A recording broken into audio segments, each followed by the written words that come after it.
स्वागत है आपका हमारे चैनल द फाउंडेशन पर। और आज हम एक नया टॉपिक भारतीय संविधान को डिस्कस करेंगे ताकि हम अपने दिए हुए 5 मिनट में पूरा सिलेबस रिवाइज कर सकें। तो चलिए शुरू करते हैं संविधान के लक्षण से।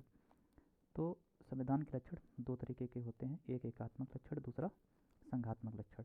एकात्मक लक्षण में शक्तियों का जो बंटवारा किया गया है वह केंद्र सरकार के पक्ष में किया गया है, क्योंकि केंद्र को हमारा शक्तियों के विभाजन के तौर पर सबसे शक्तिशाली बनाया गया, जबकि अमेरिका के संविधान में ऐसा प्रावधान नहीं है। वहाँ पर राज्यों को ज़्यादा शक्तियाँ दी गई हैं, जबकि भारत में केंद्र को ज़्यादा शक्तियाँ प्रोवाइड करवाई गई हैं।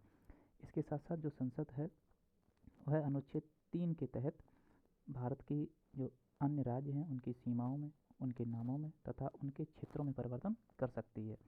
इसका मतलब ये है कि भारतीय संसद एक राज्य का नाम भी बदल सकती है, उसकी सीमा का निर्धारण भी कर सकती है और दो राज्यों को मिलाकर एक तीसरा राज्य बना भी सकती है। लेकिन ये शक्ति किसके पास है? केवल भारतीय संसद के पास है।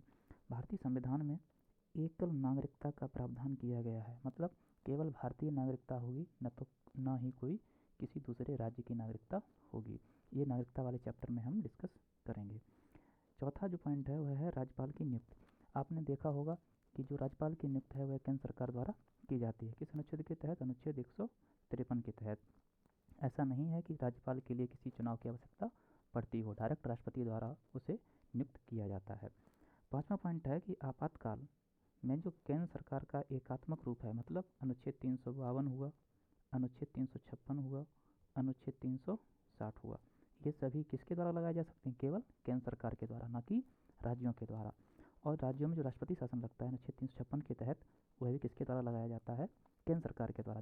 अभी हाल ही में आपने देखा होगा मणिपुर में जो राष्ट्रपति शासन लगाया गया है वह केंद्र सरकार के द्वारा लगाया गया है, न कि मणिपुर राज्य के द्वारा।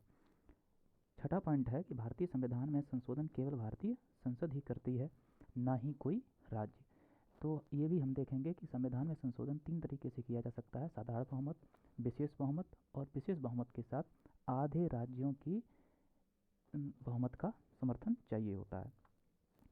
और एकीकृत जो न्यायपालिका है उसकी व्यवस्था एकात्मक रूप से की गई है। हमारे भारत में सुप्रीम कोर्ट को सबसे ज़्यादा शक्तियाँ प्रोवाइड करवाई गई हैं और उसी के निर्णय उच्च न्यायालय और अधीनस्थ न्यायालयों में लागू किए जाते हैं।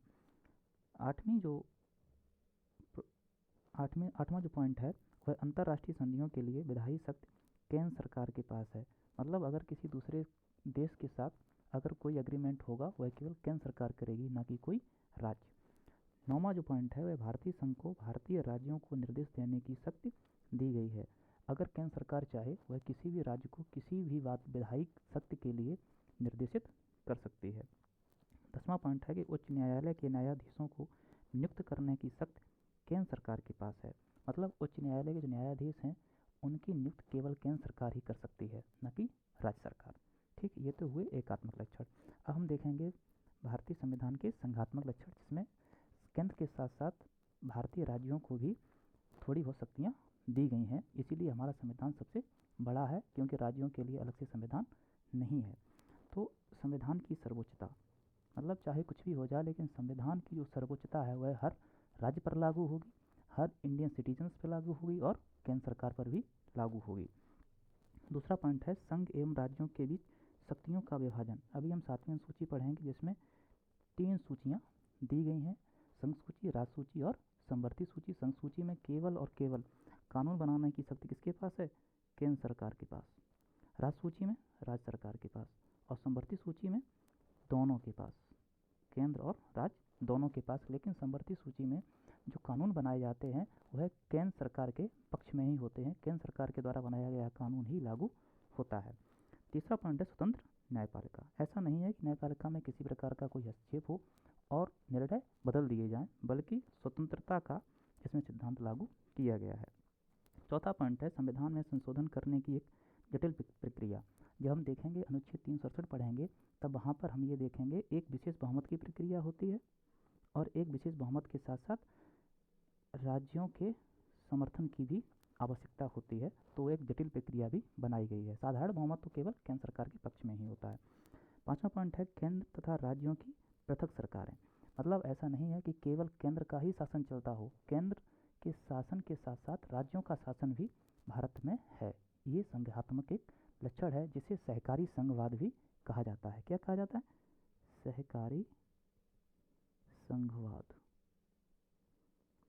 और लास्ट पॉइंट है संसद में उच्च सदन राज्यसभा की उपस्थिति।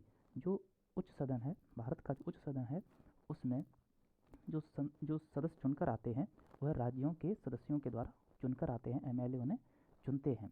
तो ये भी एक राज्यों के लिए शब्द का प्रावधान किया गया है। यह राज्यसभा वाले सेक्शन में हम पढ़ेंगे। आई होप कि आपको ये सेशन समझ में आया होगा। तो प्लीज़ हमारे चैनल को सब्सक्राइब करें, शेयर करें, लाइक करें, और कुछ भी पॉइंट जहाँ पे आपको समझ में ना आया हो या कुछ भी डिस्क्राइब करना हो